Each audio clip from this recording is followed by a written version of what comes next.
Imagine standing before an impossible situation. A vast enemy army is closing in, threatening to destroy everything you hold dear. This was the reality faced by Jehoshaphat, the king of Judah. In a time when kings wielded armies and forged alliances, Jehoshaphat chose a different path, a path that defied logic and reason. Instead of preparing his soldiers for battle, he called on his people to gather in unity, to fast, and to pray. As fear gripped the kingdom, Jehoshaphat stood firm, leading not with swords, but with faith in the true God of Israel. It was a decision that would turn into a living testimony of divine power. Before we continue, I want to ask you to leave a like on the video to support us, and if you enjoy this kind of content, subscribe to the channel and also click the notification bell. God bless you. In the kingdom of Judah, Jehoshaphat reigned with a devotion rare among kings. He came to power many years after the reign of Solomon, who was the son of David and known for his wisdom and wealth. Solomon's reign, which lasted from approximately 970 to 930 before Christ, was a time of great prosperity for the United Kingdom of Israel. However, after Solomon's death, the kingdom split into two, the northern kingdom of Israel and the southern kingdom of Judah.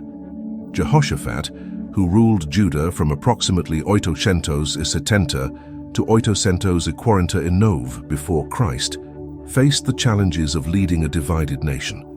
Unlike many other rulers, Jehoshaphat stayed true to God, even when most kings were influenced by political pressures and the cultures around them. Many kings of Israel and Judah, such as Solomon, who allowed foreign influences to introduce idol worship, and Ahaz, who formed alliances that led to adopting pagan practices, succumbed to these pressures. Other kings often turned to idols, focusing on power and wealth. Jehoshaphat, however, made faith his priority, showing his people that trust in God was more important than anything else.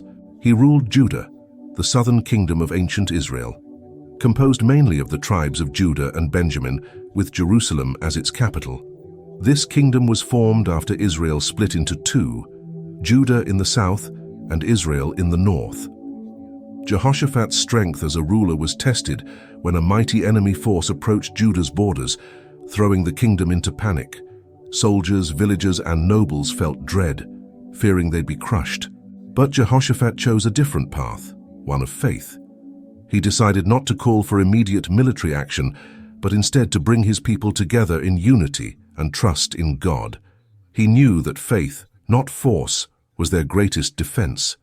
Jehoshaphat took bold action by rallying his people, calling for unity and trust in God rather than fear. 2 Chronicles chapter 20 verses 3 to 4. He spread a powerful message through villages and cities.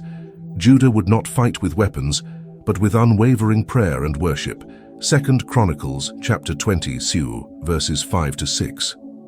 Though many doubted, they gathered, some with trembling voices, others with eyes fixed on their king, unsure of what would come. This was no ordinary act. Judah had an army, and they had the strength to fight. But Jehoshaphat made a deliberate choice to seek divine help instead of relying on military power. Kings did not abandon their swords lightly, yet Jehoshaphat's courage and faith were contagious. He stood before the assembly of Judah and Jerusalem in the temple of the Lord, speaking directly to his people. With conviction, he reminded them of God's past faithfulness and encouraged them to put their trust in divine intervention rather than human strength. He prayed, "O Lord, God of our ancestors, are you not the God who is in heaven? You rule over all the kingdoms of the nations. Power and might are in your hand, and no one can withstand you." 2 Chronicles chapter 20, verses 6 to 7. He appointed singers to go before the army, singing praises to God, declaring, "Give thanks to the Lord, for his love endures forever." 2 Chronicles chapter 20, verse 21. He inspired them to believe that with faith, even the impossible could happen. 2 Chronicles and chapter 20, verses 9 to 12. As word of the king's prayer spread, Jehoshaphat's leadership took on a new form. His faith became the kingdom's rallying cry. People joined in prayer across the land, waiting for a sign from above. Villagers, soldiers, and even Levites gathered together, unified by a common cause that went beyond survival. It was about trusting a power far greater than themselves. The enemy armies, composed of Moabites, Ammonites, and Meunites, had gathered to attack Judah, driven by the desire to seize its wealth and take advantage of what they saw as a vulnerable kingdom. Judah was seen as vulnerable because it was a smaller kingdom, lacking the military strength and resources of larger empires, and it had recently experienced political instability, making it an appealing target for invasion. With every prayer, Judah's spirit grew stronger, and whispers of a miracle began to fill the air. This faith-based unity, though untested, was something powerful and new.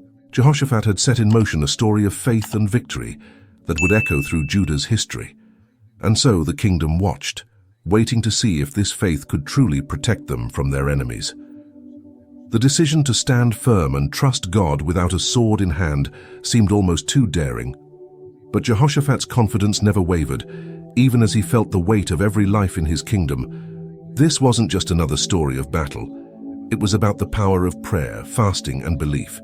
The people wondered, could faith really be enough? Jehoshaphat's reign wasn't marked by wealth or military might, but by his unshakable commitment to the true God of Israel. Known for his sense of justice, he was more than just a king. He was a leader who guided Judah back to faith. The news of the approaching armies reached Jehoshaphat through messengers who came to inform him of the advancing enemy coalition. According to 2 Chronicles, chapter 20, verse 2, these messengers told Jehoshaphat, "A vast army is coming against you from Edom, from the other side of the Dead Sea." When he heard this, panic rippled through Judah. Yet Jehoshaphat didn't lean on the usual defenses. Instead, he declared a kingdom-wide fast, gathering the people to seek divine guidance. 2 Chronicles, chapter 20, verse 3. Jehoshaphat stood before the people in Jerusalem, in front of the new courtyard of the temple, and addressed them with sincerity and urgency. He called on everyone, men, women, and children, to join in fasting as an act of collective humility before God. This move wasn't just strategic, it was a demonstration of his complete trust in God. Through his actions, Jehoshaphat fostered a deep sense of unity among the people of Judah. This unity wasn't just about physically gathering everyone together, it was about aligning their hearts and minds in a shared faith and purpose.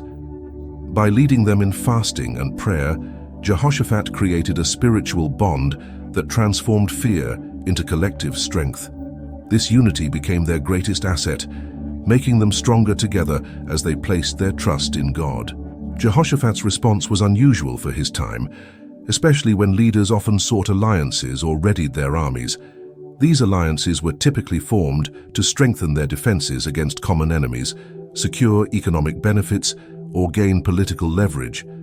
Many kings believed that aligning with powerful neighboring nations would provide a sense of security, especially when facing larger or more aggressive forces. However, these alliances often came at a spiritual cost, leading to the adoption of foreign practices and idol worship, which distanced the people from their faith in God. He instead called his people to gather in Jerusalem and join him in prayer, openly sharing the burden of Judah's survival. This wasn't a decision made lightly. For a king, choosing prayer over military action was almost unheard of. Yet Jehoshaphat believed that facing the crisis together in faith would bring them strength. He trusted that a united Judah, rooted in prayer, could stir a response from heaven itself. This display of humility and collective trust was a testament to his faith in God's protection, something his people hadn't seen in generations, since the days of David and Solomon, when the nation was united under a king who sought God wholeheartedly. It had been approximately 120 years since the reign of Solomon, making this display of faith and unity a rare and significant moment in their history. In those earlier times, the people witnessed a close relationship between their leaders and God. But as the generations passed, many kings turned to idolatry and alliances with foreign powers, distancing themselves from true faith. As the people gathered, Jehoshaphat addressed them with words that both reassured and inspired. He acknowledged the fear gripping their hearts, but pointed them back to the God who had always been with Judah.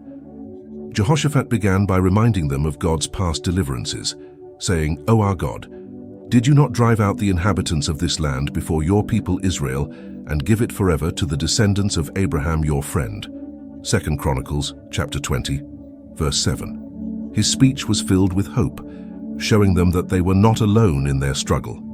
He called upon the people to trust in God's promise, declaring, "We do not know what to do, but our eyes are upon you." 2 Chronicles chapter 20, verse 12.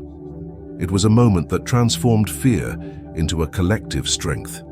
With the threat so close, the kingdom watched as their king stood not with armor but with a prayer. Jehoshaphat's words encouraged each person to lay down their fears, reminding them that Judah's real strength lay not in weapons, but in unwavering trust in God. Jehoshaphat's leadership extended to every corner of his kingdom as he invited each person to fast and seek God.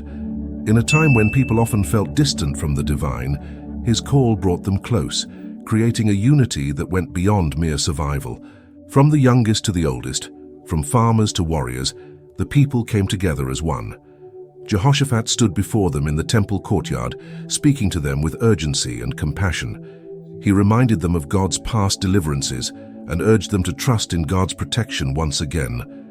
This wasn't a king's demand, it was a heartfelt plea from a leader who believed that their collective faith could change their destiny.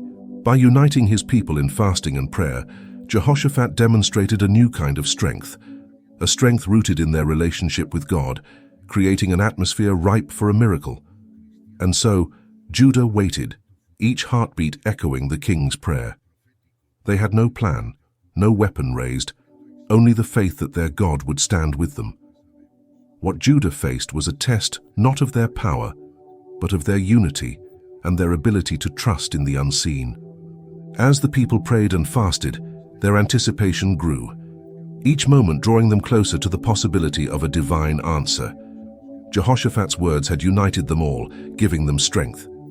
Through Jehoshaphat's choice, Judah was about to witness a miracle where faith would become their weapon. In the heart of the temple, with Judah's anxious eyes on him, Jehoshaphat lifted a prayer that would mark a turning point for his kingdom. He openly declared their dependence on God, acknowledging their vulnerability before the vast enemy. His words were humble yet powerful, reaching out not just for protection but for divine guidance. This prayer was more than a plea. It was a profound act of surrender and unity. Jehoshaphat prayed, "O Lord God of our ancestors, are you not the God who is in heaven? You rule over all the kingdoms of the nations.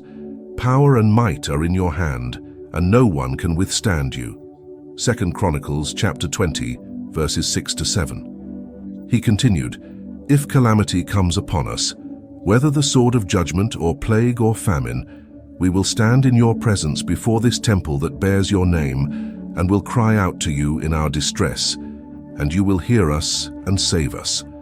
2 Chronicles chapter 20 and verse 9. He reminded his people that God alone held Judah's future, and by standing together in faith, they were not just seeking divine help, but uniting their hearts and spirits. This unity in faith was far stronger than any army, binding the people of Judah together with a shared purpose and trust in God's promise. As the prayer filled the temple, an unexpected response came through the prophet Jahaziel, whose words echoed in every heart. Jahaziel was a Levite from the descendants of Asaph, one of the families designated by King David to serve in the temple as musicians and worship leaders. 1 Chronicles chapter 25 and verse 1. Jahaziel spoke with clarity, delivering a message that would bolster Judah's faith. "The battle is not yours, but God's." 2 Chronicles chapter 20, verse 15. These words swept over the people like a wave, transforming fear into renewed courage. Jahaziel's prophecy didn't only confirm Jehoshaphat's faith, but also ignited hope in every listener. In that moment, Judah realized that their role was not to fight, but to stand firm and watch God's hand move. They were witnessing a divine promise, one that reassured them that victory was near. Jehoshaphat's reaction to this prophecy was one of deep gratitude and worship. He bowed before God, leading the entire assembly of Judah in an act of reverence and celebration. He recognized that their hope lay not in military strength, but in the divine promise delivered through the prophet Jahaziel. Judah's fear transformed into confident expectation, an anticipation of a miraculous victory. Jehoshaphat stood before the people and said, "Believe in the Lord your God, and you shall be established. Believe his prophets, and you shall prosper." 2 Chronicles chapter 20, verse 20. These words, spoken with conviction, inspired the people to trust fully in God's promise. Jehoshaphat's leadership inspired this change as he led his people to worship, acknowledging God's sovereignty and power. Through collective worship, the people of Judah expressed their trust in God's promise, and Jehoshaphat's unwavering faith became their guiding light. This moment wasn't about military might. It was about a kingdom that drew its strength from unity in faith. Jehoshaphat's decision to lead his people through worship and reliance on God set the tone for what was to come, demonstrating that true power lay in their connection with God and not in worldly means. In response to Jehaziel's words, Judah prepared not for battle but for worship. Their hearts were lifted, and families gathered, strengthened by the promise they had received. Jehoshaphat's prayer and the prophecy that followed became the rallying cry for Judah. With their faith firmly anchored, the people looked to Jehoshaphat as an example of what it meant to trust God entirely. Jehoshaphat stood before them and proclaimed, "Have faith in the Lord your God, and you will be upheld. Have faith in his prophets, and you will be successful." 2 Chronicles chapter 20, verse 20. This unity wasn't just physical, it was spiritual and emotional, as the people of Judah came together with a shared purpose, trusting in the divine promise. This moment of unity, shared across Judah, was a rare sight, a people bound together by faith rather than fear, ready to step forward under the protection of the divine promise. And so, Judah set out, not to conquer, but to witness a victory through faith alone. Each step toward the battlefield became a testament to their trust in the divine promise. Jehoshaphat reminded them, "Believe in the Lord your God, and you will be upheld. Believe in his prophets, and you will succeed." 2 Chronicles chapter 20, verse 20. As they marched, the people sang and praised, led by the singers Jehoshaphat had appointed. They were about to see faith in action, led by a king who'd chosen worship over warfare. The anticipation was electric, for Judah was on the verge of witnessing the power of a battle without fighting. With courage and faith guiding him, Jehoshaphat led his people to the battlefield in a way no one could have anticipated. Rather than armor and weapons, he placed singers and musicians at the forefront of Judah's army. 2 Chronicles chapter 20, verse 21.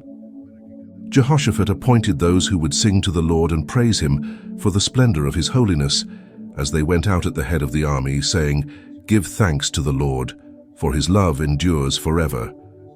This remarkable act of putting worship before warfare demonstrated his deep trust in God's power. This wasn't just bold, it was unheard of. The idea of marching with praises instead of swords showed Judah's profound trust in divine intervention. As they moved forward, singing of God's unfailing love, it was clear that Jehoshaphat's faith had inspired a new way to confront fear.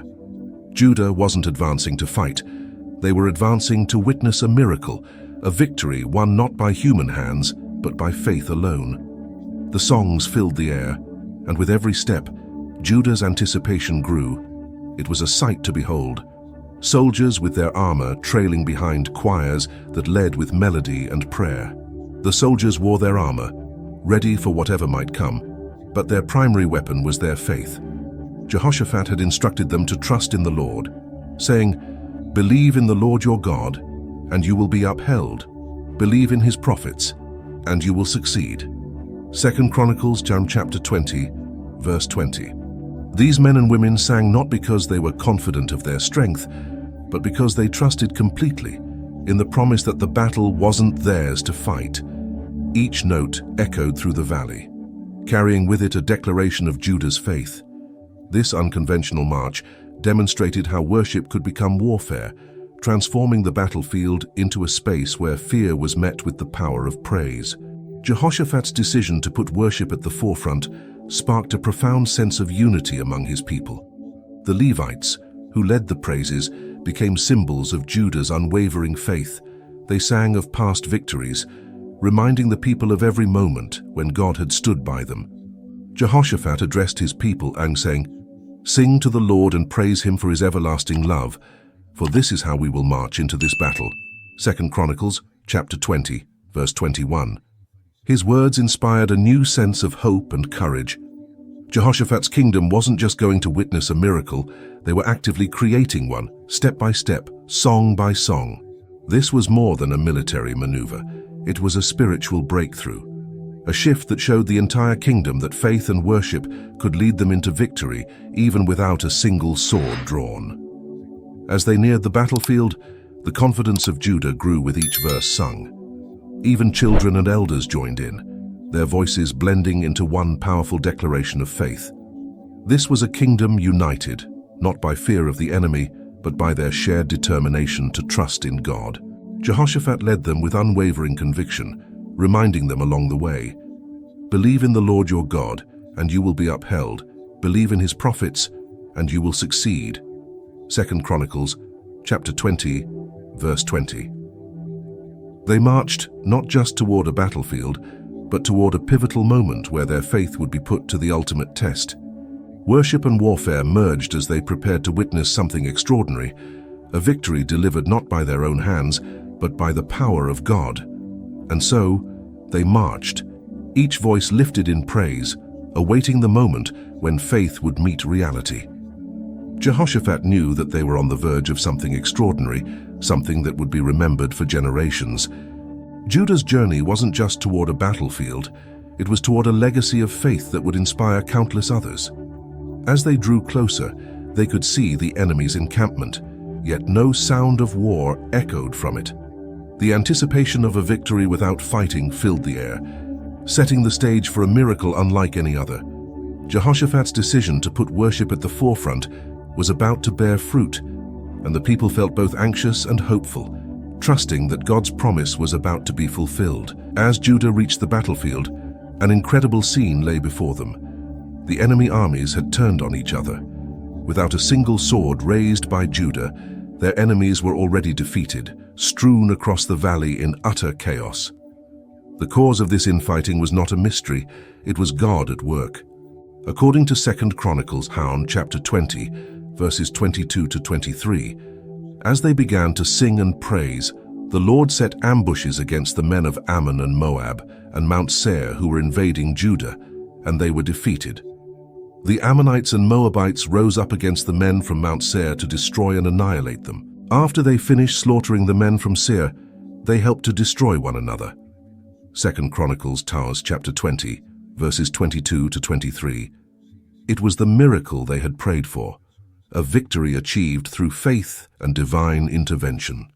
Jehoshaphat's people stood in awe, witnessing a battlefield that held no fear for them, only the remains of a battle fought and won by God. This wasn't just a victory. It was proof that their trust in God's promise had led them to witness the unimaginable. The soldiers of Judah, who had prepared for an uncertain outcome, were now filled with gratitude. The victory was complete, and with it came an abundance of spoils. The once daunting battlefield was now littered with treasures left behind by the fallen enemies. It took 3 days to gather all the valuables, as described in 2 Chronicles chapter 20, verse 25, and each item collected was a reminder of how faith had transformed fear into blessing. Estimates suggest that there were tens of thousands of enemy soldiers present, making this victory all the more miraculous. Jehoshaphat's kingdom was not only victorious, but enriched, as Judah witnessed firsthand that God's ways could bring blessings beyond battle. Jehoshaphat led his people in a moment of reverence, acknowledging that this victory was unlike any other. Judah's triumph had come without a single loss, an achievement no army could claim through human strength alone. Jehoshaphat addressed his people after the victory, acknowledging that it was God who had fought for them and brought them success. He said, "Give thanks to the Lord, for his love endures forever." 2 Chronicles chapter 20, verse 21. This was the same declaration made during their march to battle, reaffirming their gratitude and recognition of God's enduring mercy and intervention. The people understood that this was more than just a military success. It was a message of God's faithfulness. Standing amidst the battlefield, Jehoshaphat and his people gave thanks, realizing that their trust had not only saved them, but had united Judah in a way no war could. The spoils of victory became symbols of a faith that had conquered the impossible, reminding them that God's power was the true source of their strength. For Judah, the sight of the defeated armies was a powerful testament to the impact of worship combined with divine intervention. This wasn't a typical battle outcome. It was a miraculous victory that resulted from a king who chose to lead his people in prayer and praise instead of warfare. Jehoshaphat had placed the singers and worshippers at the forefront of the march, and as they sang, "Give thanks to the Lord, for his love endures forever." 2 Chronicles chapter 20, verse 21. God moved on their behalf. Each piece of treasure gathered was a reminder of God's provision and faithfulness, as if to say that when God fights for his people, blessings overflow. Jehoshaphat had led his people not to fight with swords, but to witness the power of trust in action. This victory became a defining story that would echo through the halls of Judah's history, demonstrating the true strength that comes from unwavering faith in God. And so, with hearts full and hands laden with blessings, Judah returned home. Their journey hadn't been one of weapons, but of faith. Jehoshaphat had shown them that trust in God could bring peace and prosperity beyond human understanding. As they looked back on the battlefield, the people of Judah knew that this victory without fighting had marked them forever. Now, a new chapter awaited, a time to celebrate this blessing in a place they'd soon call the Valley of Berachah. With the battle behind them, Jehoshaphat led Judah to a place that would forever hold a special meaning. The Valley of Berachah, the Valley of Blessing, located in the wilderness near Tekoa, to the southwest of Jerusalem. This wasn't just a site of victory. It was where their faith had brought them blessings beyond what they'd imagined. According to 2 Chronicles chapter 20 verse 26, on the fourth day they assembled in the Valley of Berachah, where they praised the Lord. This is why it is called the Valley of Berachah to this day. Here, Judah gathered to celebrate, their hearts overflowing with gratitude for the God who had delivered them. They had seen firsthand that true strength came from trust, and the Valley of Berachah became a place of joyful reverence. This was not only a victory but a turning point, reminding them of the miraculous power of faith, and how God turned a moment of fear into a testimony of divine blessing. The Valley of Berachah wasn't just about celebration, it symbolized God's promise to Judah. In this valley, the people lifted songs of gratitude, praising the God who had fought for them. Families, friends, and leaders gathered, sharing in the joy of what this victory meant. They hadn't conquered with swords or shields, but through worship and trust. Each voice raised in thanks reflected a moment when fear had been replaced by faith. Jehoshaphat's kingdom was united in spirit, with the Valley of Berachah as their witness to God's unwavering presence. The name Valley of Blessing perfectly captured the essence of Judah's experience. In a place where fear and despair could have easily taken hold, they instead found overwhelming joy, abundance, and undeniable proof of God's faithfulness. For Jehoshaphat, this was more than just a symbolic name. It was a testament to how God transforms trials into triumphs. The people of Judah realized that their faith went beyond mere prayers. It was an active, powerful weapon that brought them victory. The Valley of Berachah became a lasting symbol of this truth. It reminded them that when they placed their full trust in God, blessings followed, and that faith could lead them to victory without ever raising a sword. The land itself was marked with the memory of this miraculous triumph, a testament that would be told for generations as a powerful example of divine intervention and blessing. Jehoshaphat led Judah in prayers of thanksgiving, reflecting on the miraculous journey that had brought them to this valley. The celebration wasn't just for a single victory, but for a legacy of faith that would guide Judah for generations. The people saw how Jehoshaphat's faith had led them to a blessing beyond their hopes, transforming the valley into a symbol of God's power. The Valley of Berachah stood as a beacon of hope, a place where Judah could always remember that with God, even the fiercest battles could end in blessings. As the celebrations drew to a close, the people of Judah returned home, hearts full and spirits lifted. They had left the valley of Berachah not only with treasures, but with a renewed faith in the God who had fought for them. For Jehoshaphat, this valley was more than a memory. It was a foundation for Judah's future, a reminder of the power of faith. And as they looked back on the valley, they knew that this victory would strengthen their identity, inspiring them to face whatever came next with trust in God. The victory without battle left a profound mark on Judah's faith. For the people, this wasn't just a historical event, it was a defining moment that reshaped their understanding of strength and divine protection. Jehoshaphat's unwavering trust in God had led them to a miracle, one that would echo through generations. This victory proved that faith could conquer even the most overwhelming fears, giving Judah a renewed sense of identity rooted in trust. It wasn't just about winning. It was about realizing that their true strength came from their bond with God, a bond that no enemy could break. News of Judah's miraculous victory spread far and wide, reaching even the nations surrounding them. Foreign kings, who had once eyed Judah as vulnerable, now saw the kingdom as untouchable. Judah's story became a testament to the power of divine intervention, sparking a newfound respect and even fear among those who once posed a threat. Jehoshaphat's decision to rely on faith instead of force sent a clear message. Judah was a nation protected by something far greater than human strength. This reputation became a shield, securing peace as neighboring nations recognized the power of Judah's God. For Judah, this victory deepened their collective faith, showing them that their identity wasn't just in their lineage, but in their relationship with the true God of Israel. The people now understood that God wasn't only a distant deity, but an active protector, one who could turn impossible situations into triumphs. This shift brought the kingdom closer, uniting them in a shared belief that they could face any threat with faith. Jehoshaphat's leadership had sparked a transformation, reinforcing Judah's identity as a people who trusted in God's power, even when fear threatened to shake them.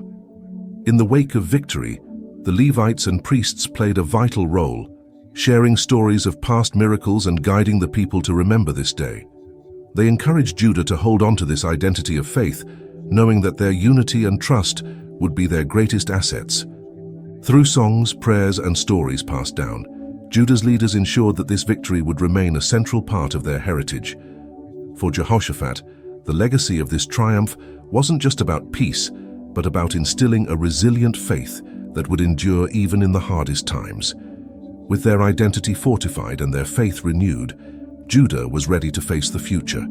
This miraculous victory became a foundation of their history, a reminder that with God, no challenge was too great.